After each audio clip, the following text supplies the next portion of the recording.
Welcome back to the Hidden Worlds channel. Today we're traveling back in time to the period between the 11th and 15th centuries, when love wasn't just a feeling, but often a duty, an arrangement, or even a struggle. It was a time when marriages were forged not from affection, but from political alliances, family obligations, and the pursuit of land or status. We'll explore what it truly meant to love in an era where personal emotions often took a back seat to faith, inheritance, and social standing. And yet, despite all the constraints, love still existed. Love that was painful, forbidden, secret, passionate, and sometimes even tragic. Because even in the darkest centuries, the human heart still longed to connect. In medieval Europe, marriage was far more than a private union between two individuals. It was above all an institution designed to preserve property, power, and social status. For the elites such as nobility, monarchs, and high-ranking clergy, marriage served as a tool of diplomacy and dynastic strategy. Alliances were created through contracts, dowries, and land arrangements rather than affection. For the common people, marriage fulfilled mainly economic and social roles. It ensured the production of heirs, regulated the division of land, and helped structure everyday life within the local community. In the early Middle Ages, marriage was understood mainly as a legal contract between families rather than a bond between two individuals based on love. It was only in the 12th century that the Church began to view marriage as a sacrament, a spiritual union before God that could not be easily dissolved. However, this religious interpretation of marriage held more ideological than practical power. Marriage continued to function primarily as a tool for securing power and property. The family played a crucial role in choosing a partner. The final word belonged to the father and other male relatives of the bride. Love played little to no part in the decision. What truly mattered were social status, dowry, political influence, and alliances. It is no coincidence that brides were often very young. Girls were engaged as early as childhood, sometimes at the age of 7, and married around the age of 12 to 14. At that age, they were considered most valuable in terms of fertility, but above all, politically easy to control. A typical example of a political marriage is the life of Eleanor of Aquitaine, one of the most remarkable women of the Middle Ages.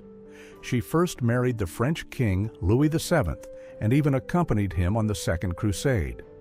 After their divorce, she became the wife of the English king Henry II. Through these marriages, she united two vast territories, Aquitaine and England. Eleanor played a key role in European politics during the 12th century. Her marriages were not about love, but about power, diplomacy, and the survival of dynasties. The wedding itself was a ceremony, but the legal act often took place earlier. Even the engagement, if sealed with a promise and a dowry, was legally binding. Church weddings only became widespread during the High Middle Ages. Before that, a simple declaration in front of witnesses was often enough. It was only in later centuries that a formal church ceremony, ideally held in a church and officiated by a priest, became essential. And what did it mean to consummate a marriage? Only sexual intercourse made the union irreversible. Until that happened, a marriage could still be annulled, for example, due to consanguinity, infertility, or even a change in political circumstances. Marriage was not the romantic culmination of love, but a coldly calculated decision whose consequences could shape the course of history.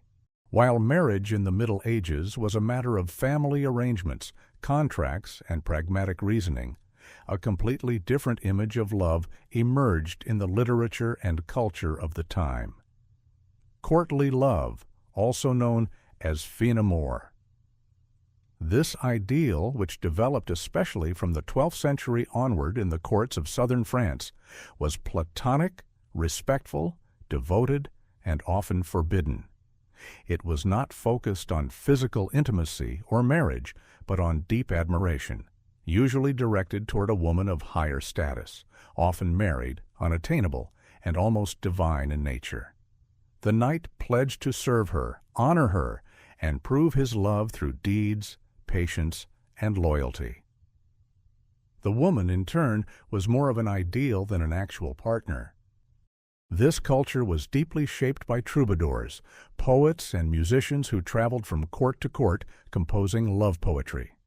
In their works, love was seen as a path to inner nobility. A person fell in love and, through that love, was spiritually and morally elevated. Love was meant to be painful, unfulfilled, yet ennobling.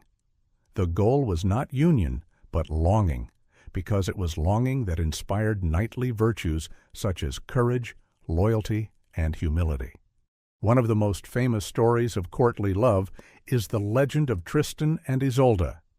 Tristan, a knight at the court of King Mark, is tasked with bringing Isolde to marry his king. However, by mistake, he and Isolde drink a love potion, and a passionate and forbidden bond forms between them. Although Isolde marries another man, their connection endures despite every obstacle. They love each other in secret, suffer, deceive, and fight, but they never truly let go of one another. Their story reveals the deep conflict between love and duty, desire and law, emotion and social order. This ideal, however, had little in common with the reality of everyday life.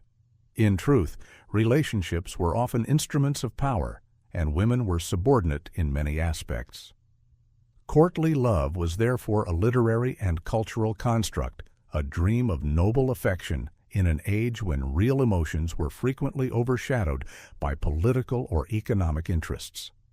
And yet, it left a lasting mark on medieval thought and culture, and continues to inspire literature, film, and modern notions of the chivalric ideal to this day. While elaborate games of courtly love and political marriages played out in noble courts, ordinary people, peasants, craftsmen, and townsfolk, lived their relationships in a much more straightforward and practical way.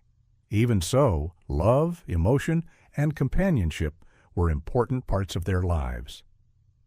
In rural areas, marriage was primarily a matter of economic survival. 2 working hands were not enough. 4 were essential. Marriage was, above all, a union of 2 economic units, 2 families, fields, and properties. Love might come later, but it was not a requirement. People often married neighbors from the same village, individuals they had known since childhood. Working side by side in the fields, at home, or with animals created a kind of partnership that was less formal but strong and grounded in everyday cooperation. Faith and church morality played a major role.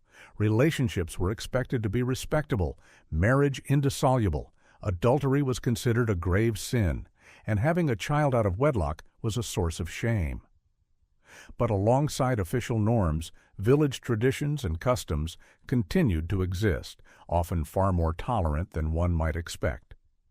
Well-known practices include things like courting through the window or sleeping over at the girl's house. In certain regions, it was customary for a boy to lie next to a girl in bed, under strict supervision and without committing any sin.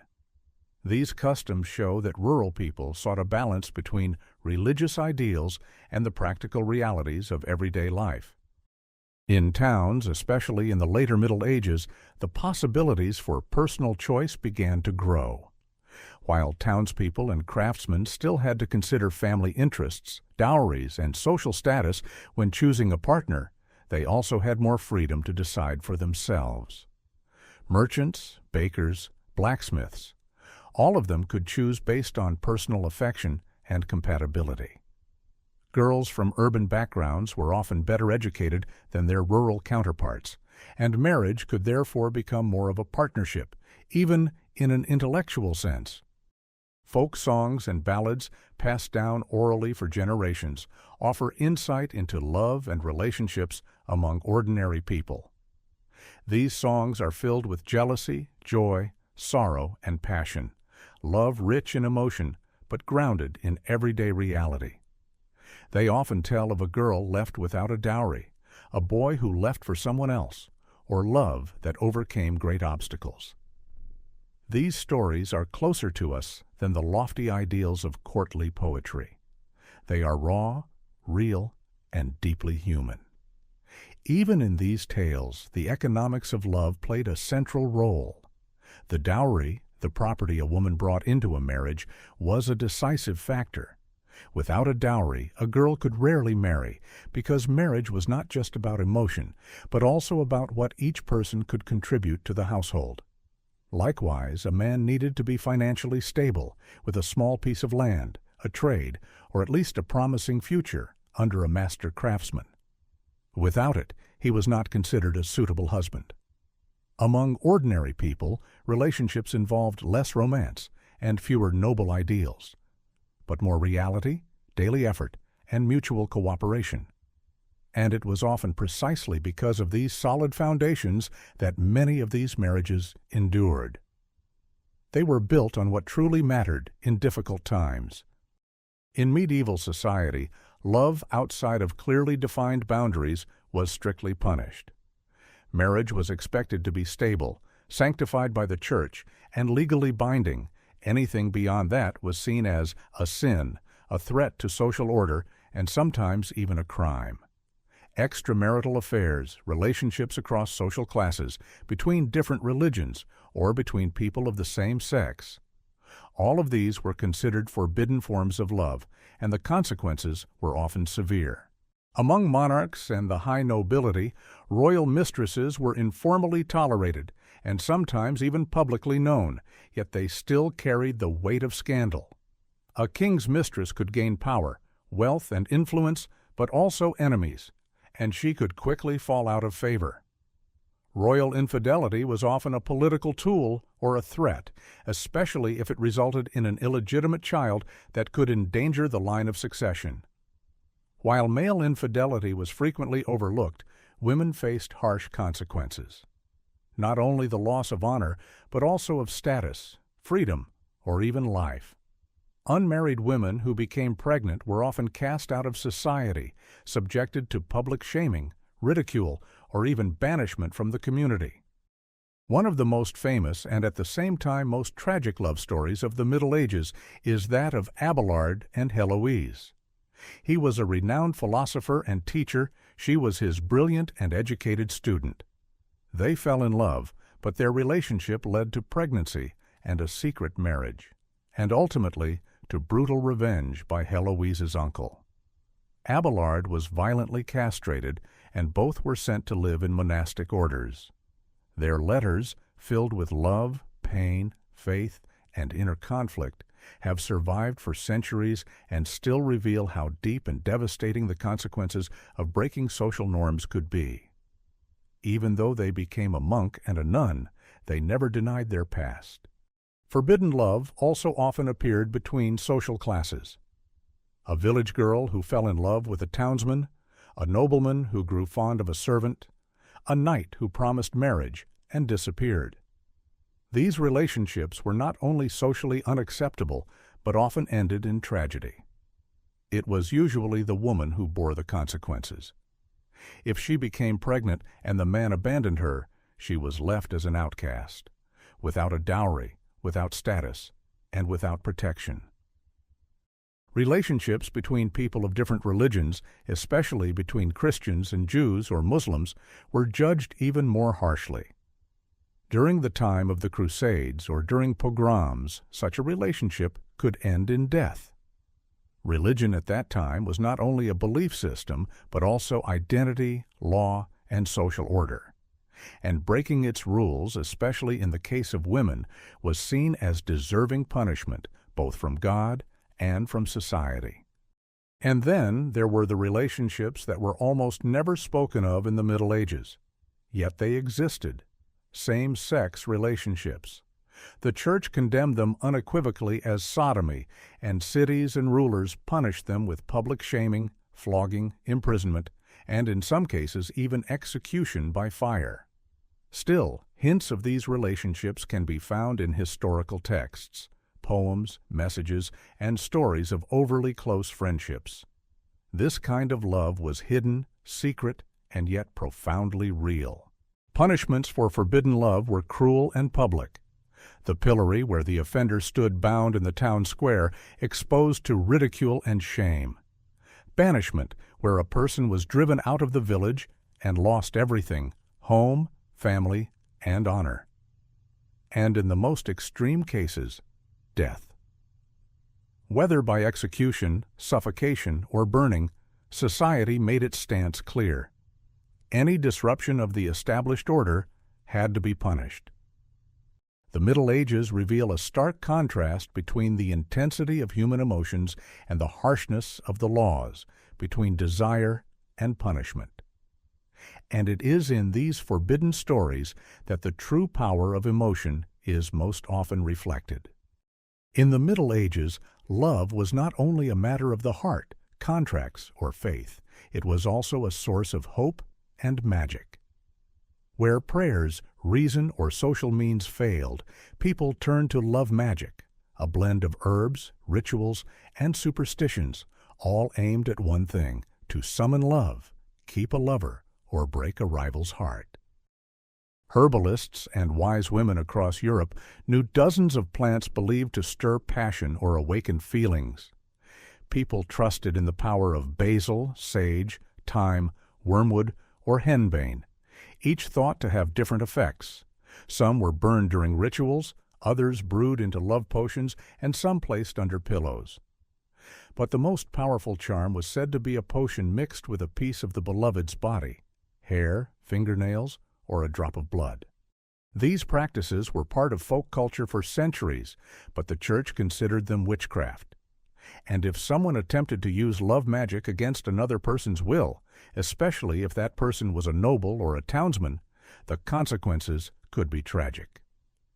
In Nuremberg in the year 1533, a woman was burned at the stake after being accused of preparing a love potion for a married merchant who, after drinking it, began visiting her and neglecting his family.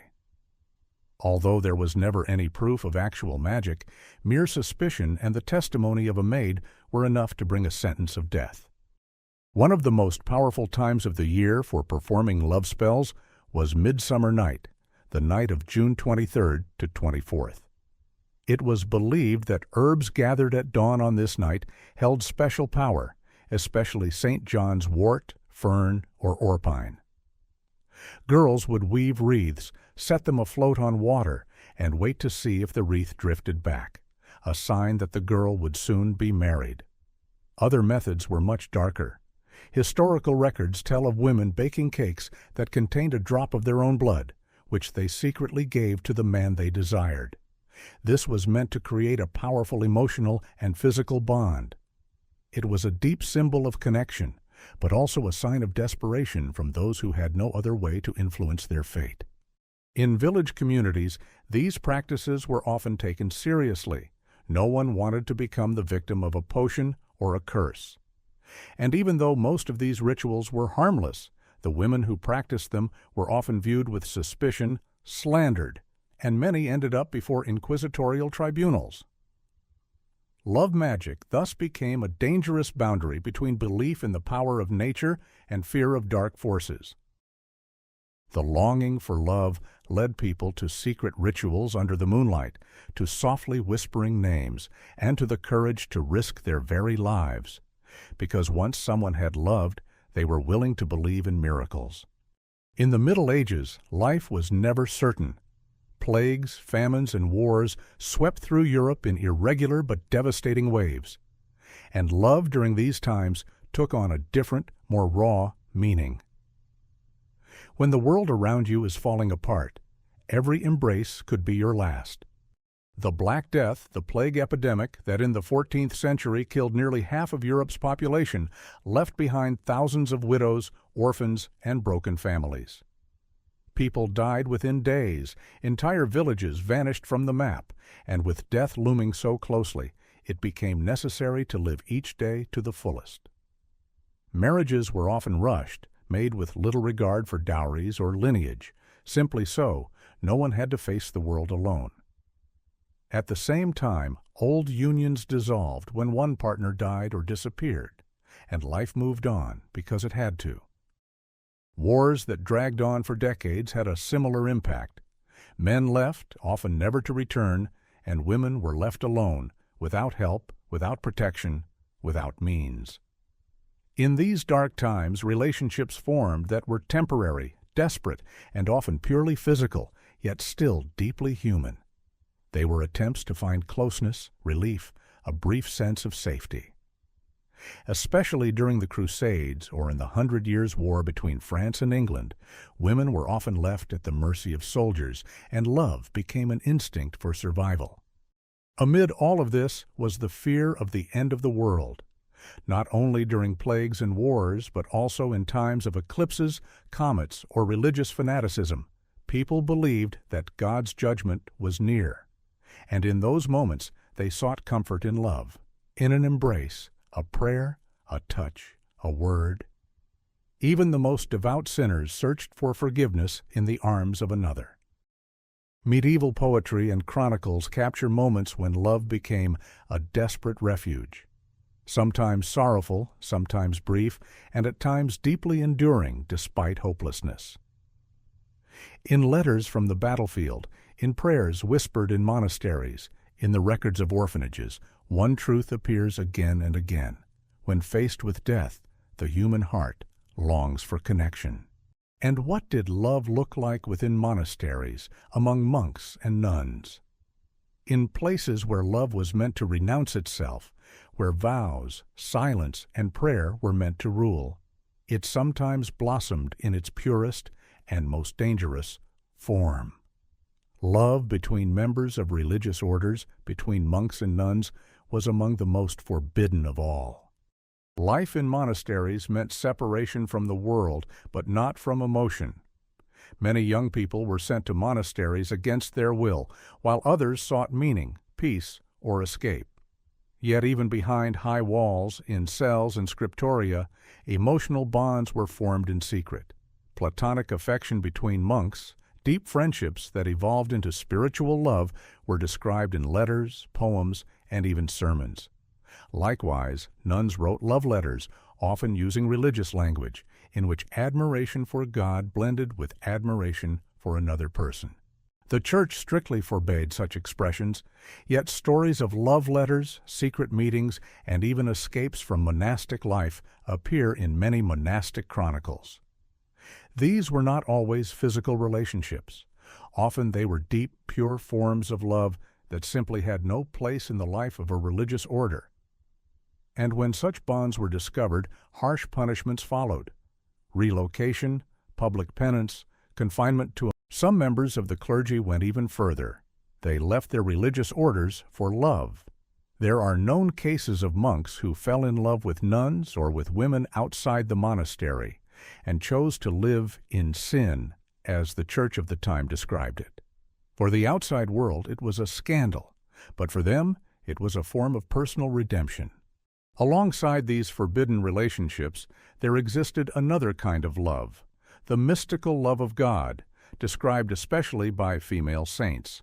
Saint Teresa of Avila, for example, experienced a mystical state in the 16th century in which she described God's touch as an ecstatic and almost erotic experience. Her words resemble love poetry and reveal just how deep and physically felt the connection to the divine could be.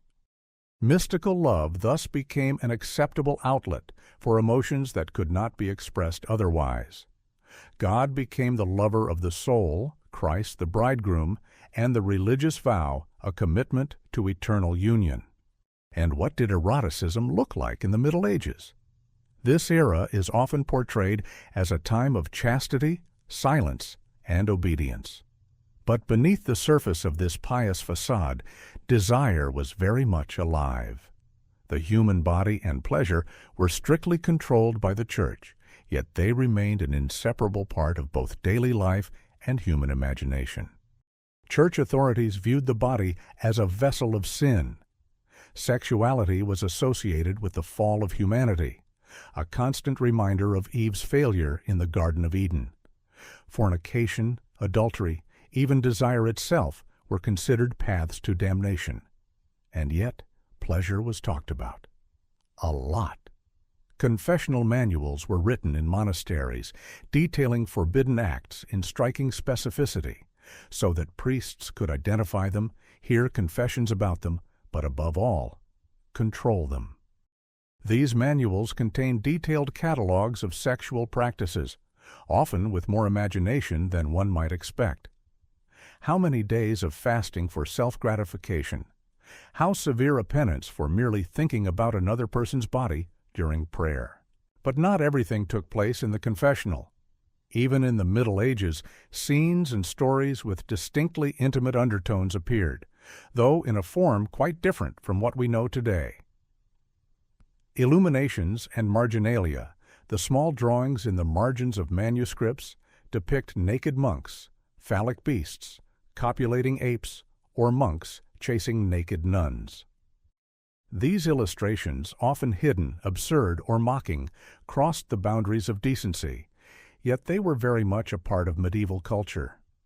Eroticism also appeared in folk culture, songs and stories, often layered with double meanings. Here, seduction mixed with humor and subtle criticism of authority. In troubadour poetry, love touched the body only in suggestion, but in folk ballads or marketplace tales, it was expressed much more openly. Brothels were a common part of urban life in the Middle Ages. Although officially labeled as sinful places, their existence was often quietly tolerated, and even regulated, by city authorities. In larger cities like Paris, Florence, or Prague, there were designated zones where brothels were allowed, and prostitutes were subject to regular health inspections. The Church publicly condemned these workshops of the devil, yet at the same time often accepted the idea that a lesser sin was preferable to the chaos and violence of unchecked desire. Prostitutes wore distinctive clothing so they could be easily recognized, and some were even said to have a patron saint. Mary Magdalene, the penitent.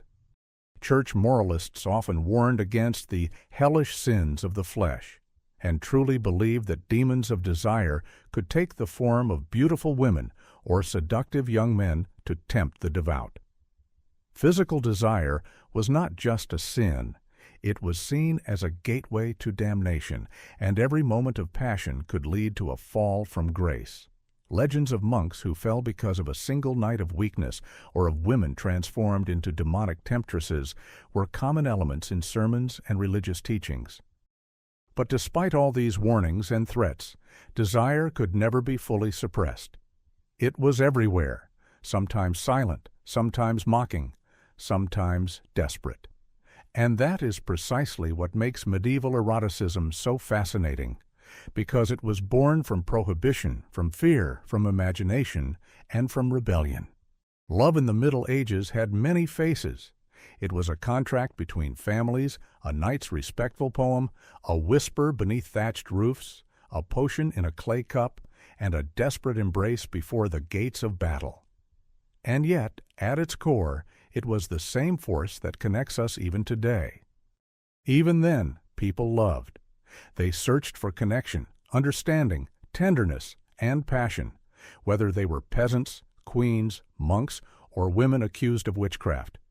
And precisely because life was uncertain, death was near, and the rules were strict, love was all the stronger, all the more precious. As one anonymous line from a 15th century inquisitorial record says, even in a time when love meant sin, it was stronger than the law. Today we look back on the past with wonder, sometimes with horror, sometimes with romantic fascination. But love? Love is timeless.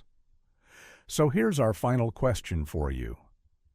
Would you have fallen in love in the Middle Ages, even if it could cost you your honor, your freedom, or your life?